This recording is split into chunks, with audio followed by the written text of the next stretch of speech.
இந்த கிராமத்தில் பாருங்க, இவ்வளோதான் வீடு. நீ பண்ணுற சேட்டையெல்லாம் நான் எடுப்பேன். அப்படியே படி.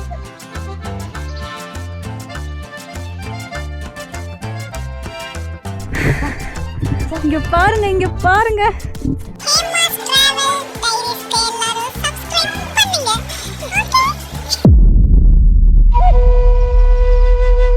பொதுவாக நம்ம தமிழ்நாட்டில் டூரிசம் இல்லை சம்மரில் ஹில் ஸ்டேஷன் மாதிரி எங்கேயாவது போகணும்னு ஆசைப்பட்டால் நம்ம மைண்டுக்கு உடனே வர்றது பார்த்திங்கன்னா ஊட்டி இல்லைன்னா கொடைக்கானல் தான்.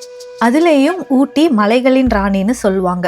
நிறைய பேர் நிறைய டைம் வந்து ஊட்டிக்கு போயிருப்பாங்க. யூஸ்வலான பிளேஸை வந்து நிறையவே பார்த்துருப்பாங்க. ஏன் நானே பார்த்திங்கன்னா ஊட்டிக்கு நிறைய டைம் போயிருக்கேன். நிறைய டைம் போகிற டைம் எல்லாமே பார்த்திங்கன்னா யூஸ்வலான பிளேசஸ் தான் நான் வந்து பார்த்துருக்கேன். பட் இந்த டைம் கொஞ்சம் டிஃப்ரெண்ட்டாக ஊட்டியில் இருக்கக்கூடிய கிராமங்களுக்கு தான் நான் போனேன். அந்த கிராமங்களுக்கு போனது மட்டும் இல்லாமல் அங்கே இருக்கக்கூடிய மக்கள்கிட்ட பேசுகிற வாய்ப்புமே கிடைச்சிது. ஸோ இந்த வீடியோவில் நம்ம அதை பற்றி தான் பார்க்க போகிறோம். ஊட்டியில் யூஸ்வலான பிளேசஸ் இல்லாமல் புதுமையான இடங்கள்லாம் எப்படி இருந்தது, இங்கே இருக்கிற கிராமங்கள்லாம் எப்படி இருக்குது, அங்கே மக்கள்லாம் எப்படி இருக்காங்க, அதை தான் நம்ம பார்க்க போகிறோம். அண்ட் ரொம்ப சுவாரஸ்யமாகவே இருக்கும். ஸோ கடைசி வரைக்கும் வீடியோவை ஸ்கிப் பண்ணாமல் பாருங்கள். So this is Hema and welcome back to my channel.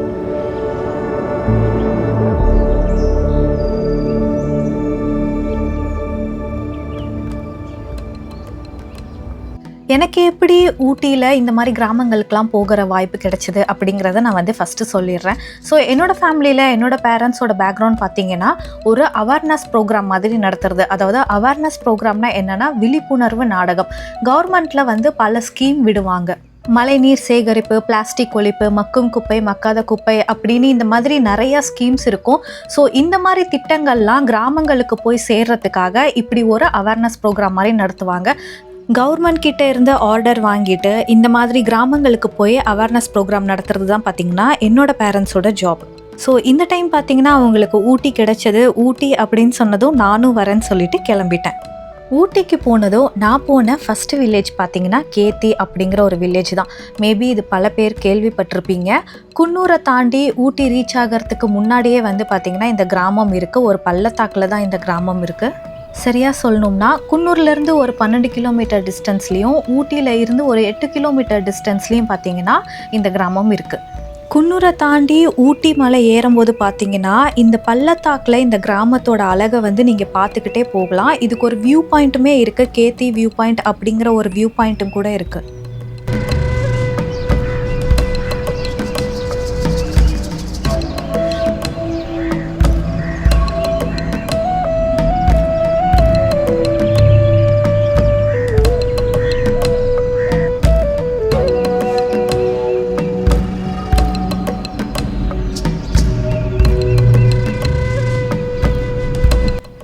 இந்த கிராமத்தோட டவுன் பஞ்சாயத்து ஆஃபீஸ் பார்த்திங்கன்னா இதுதான், பேரூராட்சின்னு சொல்லுவாங்க.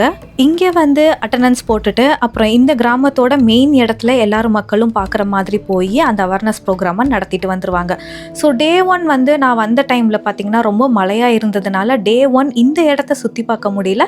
பட் டே 2 பார்த்திங்கன்னா இங்கே ஒரு ரயில்வே ஸ்டேஷன் இருக்குது. அதாவது மேட்டுப்பாளையமில் இருந்து ஊட்டிக்கு போகிற ரயில்வே ஸ்டேஷனில் இங்கே கேத்திலையும் பார்த்திங்கன்னா ஒரு ஸ்டேஷன் ஸ்டாப் இருக்குது. ஸோ அந்த ஸ்டேஷனுக்கு நான் போனேன். அதையும் நீங்கள் பார்ப்பீங்க.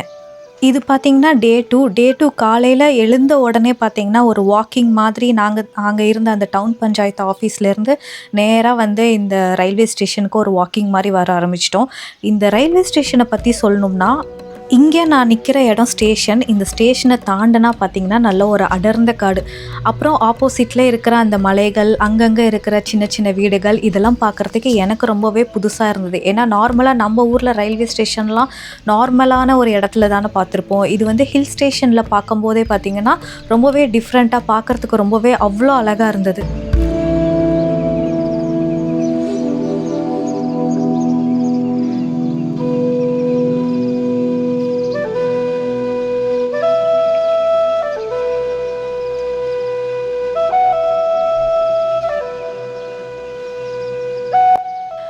என்னடா நான் பாட்டுக்கு ட்ராக் பக்கத்தில் நடந்து போகிறேன்னு பார்க்காதீங்க. அங்கே ட்ரெயின் டைமிங்கெல்லாம் வந்து கேட்டுட்டு இப்போ ட்ரெயின் வராது அப்படிங்கிறத தெரிஞ்சுக்கிட்டு தான் வந்து இந்த ட்ராக் பக்கத்தில் நடந்து போனேன்.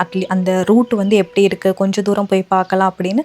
அப்படி நான் போயிட்டே இருக்கும்போது என்னென்னா தூரத்தில் வந்து ஒரு அனிமல் நடந்து போகிறது வந்து எனக்கு தெரிஞ்சது. நான் ஃபஸ்ட்டு டாகுன்னு நினச்சிட்டு இருந்தேன். பட் அதுக்கப்புறம் தான் தெரிஞ்சது அது வந்து ஒரு மான் அப்படின்னு. அப்படியே அதுக்கிட்ட கொஞ்சம் கொஞ்சமாக நெருங்கி போனேன். அது மானுன்னு வந்து கன்ஃபார்ம் ஆயிடுச்சு. ஆனால் எதிர்பாராத விதமாக பார்த்தீங்கன்னா நான் கேமராவை கட் பண்ணிட்டேன். அது நான் வர சவுண்டை கேட்டு பார்த்தீங்கன்னா என்னை திரும்பி பார்த்துச்சு. கொஞ்ச நேரம் பார்த்துட்டே இருந்தது. அப்புறம் திடீர்னு வந்து ஓடிடுச்சு.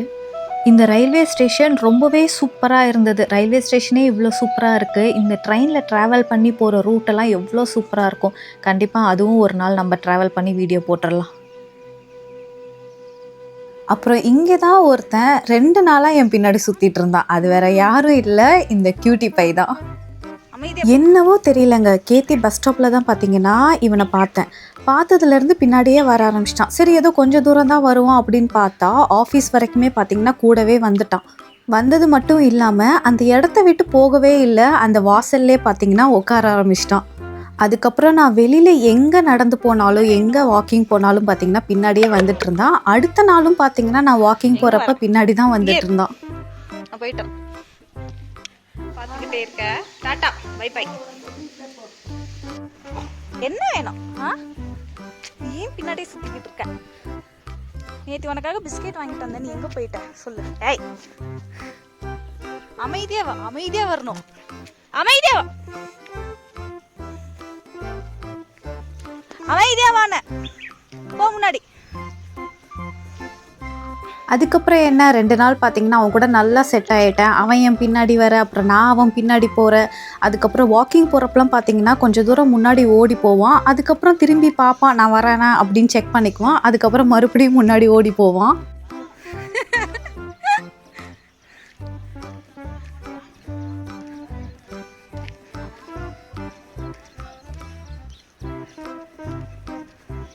சரி வா, சப்பாத்தி சாப்பிடலாம்.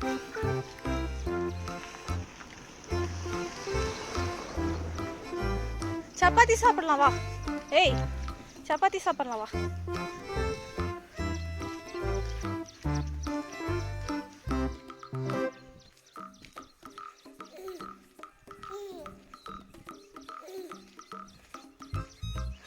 ஏய், வாங்க வாங்க வாங்க.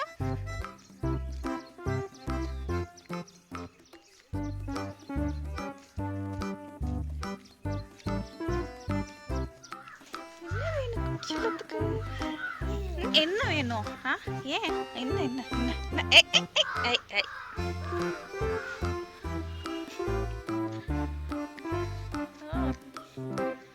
Cutie cutie.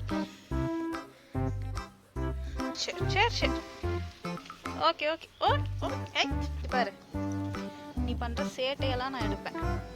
அப்படியே படு, கிராமம் அப்படியே படு. நான் இந்த கிராமத்தில் இருந்த 2 நாளுமே ஒரு ஃப்ரெண்டு மாதிரி இவன் கூட தான் பார்த்திங்கன்னா என்னோடய டே ஃபுல்லாக வந்து டைம் ஸ்பெண்ட் பண்ணிகிட்டே இருந்தேன். வெளியில் எங்கேயும் வந்து சுற்றி பார்க்க முடியல அதிகமாக போய் பார்த்திங்கன்னா ப்ரோக்ராம் இருந்ததுனால. பட் இருந்தாலும் இங்கே இருந்த டைமு, அதுக்கப்புறம் இங்கே பக்கத்தில் நான் வாக்கிங் வந்து பக்கத்துலலாம் போயிட்டு இருந்தேன். அப்போல்லாம் வந்து ஒரு ஃப்ரெண்டு மாதிரி கூடவே வந்துட்டு இருந்தான். எங்கேருந்து தான் இவ்வளோ அன்பு கொடுக்குது அப்படிங்கிறது தெரியல இந்த ஜீவராசிங்கெல்லாம். 2வது நாள் வந்து இவனை விட்டுட்டு போகிறப்ப தான் பார்த்திங்கன்னா கொஞ்சம் கஷ்டமாக இருந்தது. கொஞ்சம் அவனோட கவனத்தை திசை திருப்பிட்டு பார்த்திங்கன்னா அதுக்கப்புறம் நாங்கள் வந்து பஸ் ஏறி கிளம்பிட்டோம். அவன் அதுக்கப்புறம் நான் இங்கேருந்து கிளம்புனதுக்கு அப்புறமே இவனோட நினப்பு வந்து ரொம்ப அதிகமாகவே இருந்தது. எடுத்து வீடியோலாம் வந்து நான் பார்த்துக்கிட்டே இருந்தேன். கேத்திக்கு வந்திருந்தப்போ பார்த்தீங்கன்னா மழை வந்திருந்தது. அப்புறம் ப்ரோக்ராம் டைமிங் இந்த மாதிரிலாம் இருந்ததுனால அதிகமான இடங்களை பார்க்க முடியல. பட் அந்த ரயில்வே ஸ்டேஷன் போய் பார்த்ததே சூப்பராக இருந்தது. பட் அதையும் தாண்டி இவன் கூட எனக்கு அந்த 2 நாள் டைம் ஸ்பெண்ட் பண்ணதே பார்த்தீங்கன்னா பயங்கரமாக டைம் பாஸ் ஆச்சு. எங்கேயும் போகலையே அப்படிங்கிற அந்த ஒரு ஃபீலே இல்லை எனக்கு. ஸோ கேத்திக்கு அடுத்தது பார்த்தீங்கன்னா நடுவட்டம்ங்கிற அடுத்த கிராமத்துக்கு தான் போனோம். இது எங்கே இருக்குன்னு பார்த்தீங்கன்னா ஊட்டி தாண்டி, ஊட்டியிலேருந்து கூடலூர் போகிற வழியில் தான் இருக்குது. இந்த நடுவட்டமை சுற்றி பார்த்தீங்கன்னா போகிற வழியிலையும் சரி, நடுவட்டம் தாண்டி கூடலூர் போகிற வழியிலையும் நிறைய டூரிசம் ஸ்பாட்லாம் இருக்குது. பைக்காரா ஃபால்ஸ், அதுக்கப்புறம் Pykara dam, pine forest, picnic lake, அதுக்கப்புறம் நீடல் ராக் வியூ பாயிண்ட், இதெல்லாம் பார்த்தீங்கன்னா இதுக்கு போகிற வழியிலையும் அப்புறம் நடுவட்டம்லேருந்து கூடலூர் போகிற வழியிலையும் இருக்குது. ஆப்வியஸ்லி கூடலூர் வந்தீங்கனாலே வந்து அங்கேருந்து நீங்கள் முதுமலை ஃபாரஸ்ட்டுக்கெலாம் போகலாம். இது போகிறதே பார்த்தீங்கன்னா ஒரு NH ரோடு தான். இந்த வழியாக போனீங்கன்னா வந்து நம்ம கர்நாடகா, கூடலூர் தாண்டி முதுமலை ஃபாரஸ்ட் வழியாக போனால் நம்ம கர்நாடகாவுக்கு போகலாம். அண்ட் கூடலூர் தாண்டி தேவர் ஷோலாலாம் தாண்டி போனால் நம்ம அப்படியே கேரளாவுக்கு போகலாம். இதுதான் அந்த நடுவட்டம் கிராமம். NH ரோடுக்கு பக்கத்துலேயே பார்த்தீங்கன்னா கீழே பஸ் ஸ்டாண்ட் இருக்குது. அண்ட் இதுக்கு பக்கத்தில் தான் பார்த்தீங்கன்னா மேலே அந்த கிராமங்கள் அந்த வீடுகள்லாம் இருக்குது. நான் நிற்கிற இந்த இடம் தான் பார்த்தீங்கன்னா பேரூராட்சி டவுன் பஞ்சாயத்து. இந்த டவுன் பஞ்சாயத்து வழியாக தான் பார்த்தீங்கன்னா இந்த கிராமங்களுக்கு போகிறாங்க. அதுக்கப்புறம் NH ரோடு வழியாக போனாலும் அங்கங்கே கொஞ்சம் கொஞ்சம் வீடுகள்லாம் பார்த்தீங்கன்னா இந்த கிராமத்தில் இருக்குது. இந்த நடுவட்டம் கிராமம் வந்து உண்மையிலே சூப்பராக இருந்தது. இங்கே வந்து பார்த்திங்கன்னா புலி சிறுத்தையோட நடமாட்டம்லாம் இங்கே வந்து அதிகமாக இருக்கும் அப்படிங்கிற மாதிரி சொல்லியிருந்தாங்க. அதாவது இங்கேனா இப்போ நீங்கள் பார்க்குற இந்த இடத்துல இல்லை, இங்கே வீடுங்கள்லாம் இருக்குது பார்த்திங்களா, அந்த வீடுங்களுக்கு பேக் சைடில் பெரிய காடு இருக்குது, மலை இருக்குது அந்த சைடில். அதுக்கப்புறம் இங்கே வந்து ஆப்போசிட்டில் பார்த்திங்கன்னா ஒரு கோயில் இருக்குல்ல, அந்த கோயிலுக்கும் பார்த்திங்கன்னா நான் போயிருந்தேன். அந்த கோயில் ரொம்பவே சூப்பராக இருந்தது. இது ஒரு மாரியம்மன் கோயில். சின்ன கோயிலாக இருந்தாலும் முருகனுக்கு, விநாயகருக்கு, சிவபெருமானுக்கெலாம் வந்து இங்கே சன்னதி இருந்தது. கொஞ்ச நேரம் இந்த கோயிலில் போய் உட்காந்து டைம் ஸ்பெண்ட் பண்ணிட்டு இருந்தோம்.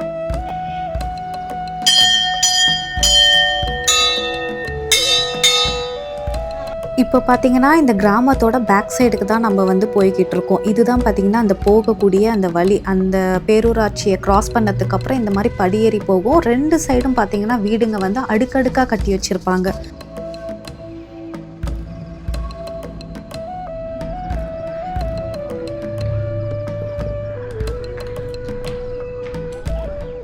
நடுவட்டமில் ஒரு கிராமத்தோட உச்சியில் வந்து இருக்கும்.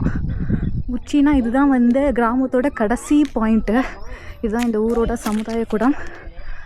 இந்த இடத்துல வந்து பார்த்திங்கன்னா சிறுத்தை, புலி இதெல்லாம் வந்து வரதுக்கான வாய்ப்பு இருக்குது. இப்போ இருட்டு, அதனால் உங்களுக்கு வந்து தெரியல. அங்கெல்லாம் வந்து காட்டு பண்ணிங்க மேய்ஞ்சிக்கிட்டு இருக்கு. இருட்டாக இருக்கிறதுனால தெரியல, நான் காலையில் காட்டுறேன். அப்புறம் இங்கே யாரோ 2 நாயை வந்து அபேண்டன் பண்ணிட்டு போயிட்டாங்க. காட்டுறோம் உங்களுக்கு.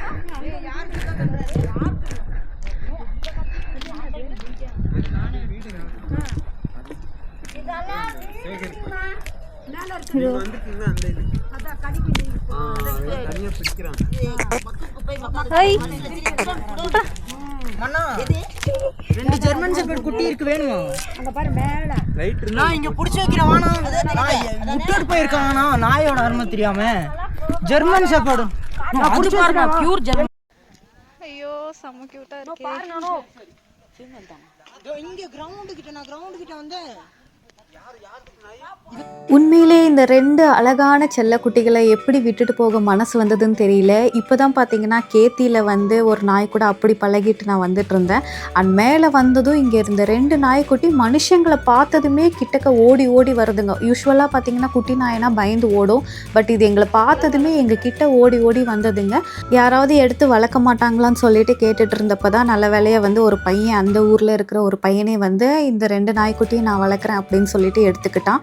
இன்னொரு விஷயம் என்னன்னா, இந்த இடத்துல வந்து அந்த புலி நடமாட்டம்லாம் இருக்கும் அப்படின்னு சொல்லியிருந்தாங்க. வெளியில் வந்து இந்த குட்டி நாயை விடுறதுக்கே பயமாக இருந்தது. என்ன பண்ணுறது அப்படிங்கிற ஒரு யோசனையாகவே இருந்தது. ஏன்னா என்னாலையும் எடுத்துகிட்டு போக முடியாது.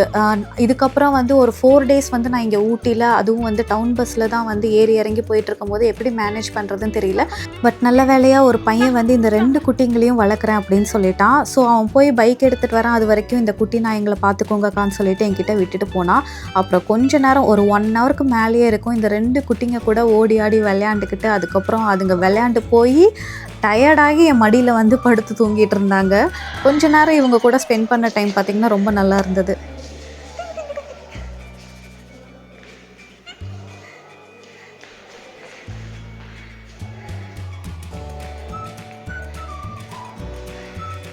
அழகி அழகி அழகி அழகி, வா வா படி படி, வா வா இங்க வா வா வா வா.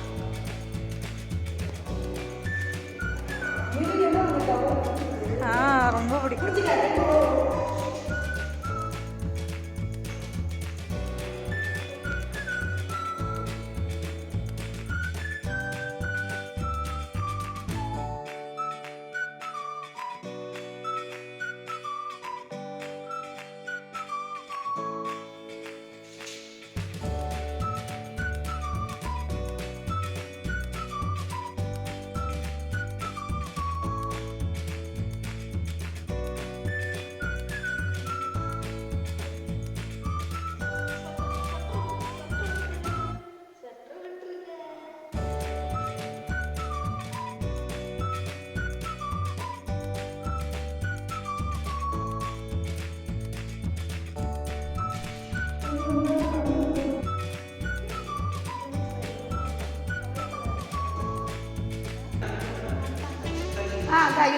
அப்புறம் என்ன சொன்ன மாதிரியே வந்து அந்த பையன் வந்து அந்த 2 குட்டியை வந்து தூக்கிட்டு போயிட்டான். விட மனசே இல்லை. ஒரு 1 மணி நேரம் 2 மணி நேரம் என் கூடவே இருந்துருச்சா. பட் இருந்தாலும் யாரோ ஒருத்தவங்க நல்லா வளர்க்குறாங்க அப்படிங்கிற ஒரு ஹாப்பியில் வந்து கொடுத்தாச்சு. அப்புறம் வெளியில் கொஞ்ச நேரம் வந்து இங்கே நின்றுட்டு இருந்தேன். இங்கே வந்து ரொம்ப இருட்டாக ஆரம்பிச்சிருச்சு. டைம் ஆக கொஞ்சம் பயமாக இருந்தது. அதுக்கப்புறம் பார்த்திங்கன்னா போய் தூங்கிட்டேன்.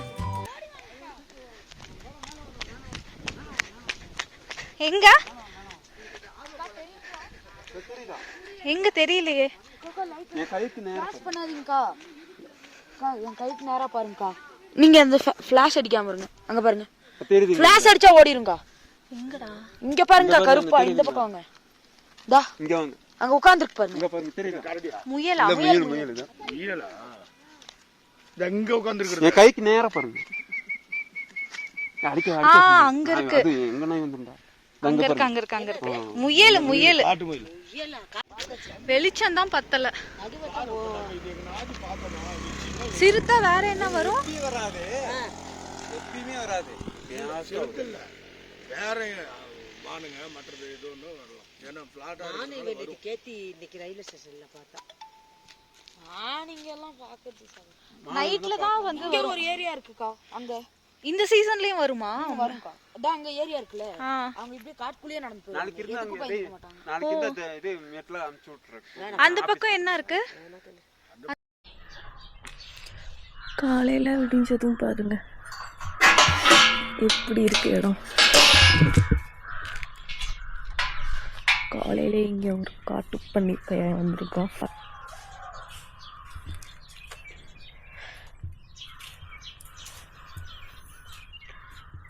அப்புறம் அங்கே கும்பலாக மிஞ்சிக்கிட்டு இருக்கானுங்க.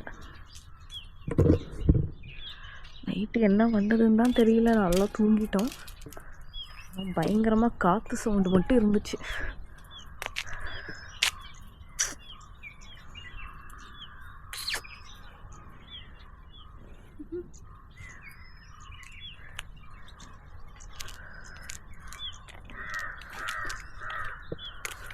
காலையில் எழுந்ததும் பார்த்தீங்கன்னா இந்த இடம் ரொம்பவே அழகாக இருந்தது. இங்கே கொஞ்சம் வெயில் ஜாஸ்தி தான். ஊட்டிக்கு ஏற்றி மாதிரி இந்த இடம் வந்து ரொம்ப குளிராக இல்லை. ஏன்னா ஊட்டியிலேருந்து நம்ம வந்து நடுவட்டம் வரத்துக்கு கொஞ்சம் கீழே இறங்கி வருவோம் அப்படிங்கிறதுனால இந்த இடம் வந்து ரொம்ப வெயிலாக இல்லை. அது மட்டும் இல்லாமல் இது வெயில் காலமாக, ஸோ வெயில் வந்து கொஞ்சம் அதிகமாக தான் இருந்தது இங்கே. அதுவும் காலையிலே பார்த்தீங்கன்னா நான் எழுந்து வந்த உடனே இந்த மாதிரி கூட்டமாக காட்டு பண்ணிங்க மேய்ஞ்சிட்டு இருந்ததெல்லாம் பார்க்கவே ரொம்ப அழகாக இருந்தது. காட்டு பண்ணிங்களாக இருந்தாலும் ரொம்ப சாதுவாக தான் இருந்தது இதுங்கெல்லாம் பார்க்கறதுக்கு.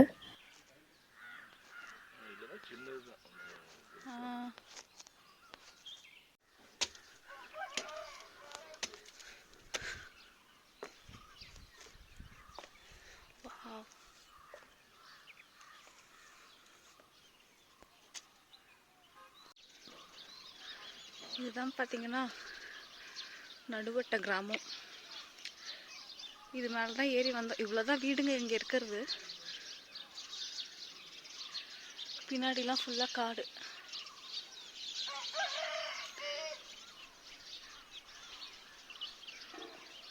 சூப்பராக இருக்கு.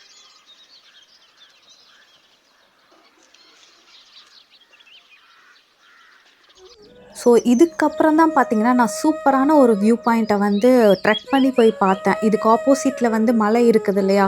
ஸோ இந்த இடத்த க்ராஸ் பண்ணி அந்த மலையெல்லாம் ஏறி இறங்கி பார்த்தீங்கன்னா போய் அந்த வியூ பாயிண்ட்டை பார்த்தேன். அது எப்படி போய் பார்த்தேன்னா, நேற்று இந்த நாய்க்குட்டியை வந்து தூக்கி வச்சுட்டு கொஞ்சிட்டு இருக்கும்போது அங்கே ஊர் மக்கள்லாம் கொஞ்சம் பேர் வந்து நின்று பேசிகிட்டு இருந்தாங்க. ஸோ அதில் ஒருத்தர்கிட்ட வந்து நான் இந்த மாதிரி காலையில் இந்த இடங்கள்லாம் போய் பார்க்கணும், சுற்றி காட்டுறீங்களான்னு கேட்டப்போ சொன்ன மாதிரியே காலையில் 7:30க்கெலாம் வந்துட்டார். அதுக்கப்புறம் நானும் ஃப்ரெஷ்ஷப் ஆகிட்டு பார்த்தீங்கன்னா நானே என்னோடய சித்தி, அதுக்கப்புறம் எங்கள் ட்ரூப்பில் வந்து ஆக்ட் பண்ண வந்தவங்க எல்லாருமே வந்து சேர்ந்து அந்த மாதிரி மலை ஏறி ட்ரெக் பண்ண ஆரம்பித்தோம். ரொம்ப ஒரு சூப்பரான எக்ஸ்பீரியன்ஸ் தான். வந்து அங்கே ட்ரெக் பண்ணி போனது மட்டும் இல்லாமல் அங்கேயும் கொஞ்சம் வீடுகள்லாம் இருந்தது.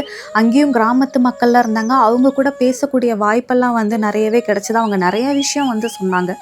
பட் அதெல்லாம் நீங்கள் வந்து நெக்ஸ்ட் வீடியோவில் பார்ப்பீங்க. இந்த வீடியோவில் இதுவே பார்த்தீங்கன்னா ரொம்ப டைம் எக்ஸ்டெண்ட் ஆகிடுச்சு. ஸோ அது இன்னும் கொஞ்சம் வந்து லாங்காக இருக்கும். ட்ரெக் பண்ணி போனது, அங்கே மக்கள்கிட்ட பேசினது, அது எல்லாமே பார்த்தீங்கன்னா அடுத்த வீடியோவில் வந்து நீங்கள் பார்ப்பீங்க. அது இன்னும் ரொம்ப சுவாரஸ்யமாகவே இருக்கும். ஸோ எனக்கு தெரியும் இந்த வீடியோவில் பெருசாக எதுவும் வந்து உங்களுக்கு வியூ வந்து நான் காட்டலை. பட் இறங்கி வந்த அந்த எக்ஸ்பீரியன்ஸ், அந்த என்னோட 2 நாள் வந்து இந்த ஊட்டியில் கிராமங்களில் எப்படி இந்த 2 நாள் வந்து எனக்கு கடந்து போனது அப்படிங்கிறத நான் வந்து சொல்லியிருப்பேன். ஸோ நெக்ஸ்ட் வீடியோவில் பார்த்தீங்கன்னா ரொம்பவே சுவாரஸ்யமாக இருக்கும். கண்டிப்பாக பாருங்க. ஸோ உங்களுக்கு இந்த வீடியோ பிடிச்சிருந்ததுன்னா மறக்காமல் லைக் பண்ணுங்கள். தொடர்ந்து என்னோட வீடியோ பார்க்குறதுக்கு மறக்காமல் சப்ஸ்கிரைப் பண்ணுங்கள். ஸோ நீங்கள் இந்த வீடியோ பற்றி என்ன நினைக்கிறீங்க அப்படிங்கிறத மறக்காமல் கமெண்ட் பண்ணுங்கள். நான் உங்களை நெக்ஸ்ட் வீடியோவில் சந்திக்கிறேன். Until then, signing off, Hema.